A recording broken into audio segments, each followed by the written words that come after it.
पश्चिम ओडिशा श्रीक्षेत्र भटली दधिवामन महाप्रभुंक परंपरा क्रमे चैत्र मास शुक्ल पक्ष चतुर्दशी तिथि रे लागी होई आसुतबा महाप्रभुंक आज सोमवार दिन 9टारे दयाणा लागी होइथिला।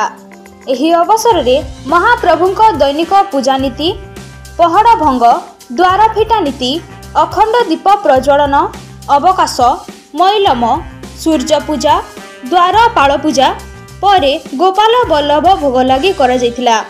परे श्रीजीव को शास्त्रीय पूजा नीति पूर्वक दयाणा लगी करागला। एहा परे पूजा मंगल आरती करी सामूहिक मंगलार्पण करा जायतिला। महाप्रभु को आज दर्शन करबा परे ग्रामर तथा आखपाख अंचलर बहु भक्तों समागम होइतिला। ए नै सुनंतु मंदिरर मुख्य पूजकक प्रतिक्रिया।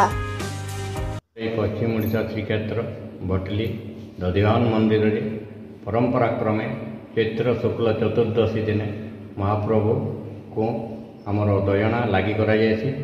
जेन दयणा और तुलसी हूँ अति प्रिय, एणु तांकर यही पर्व आम दयणा और तुलसी लगी आम पूजा नीति आज आम समापन करूँ।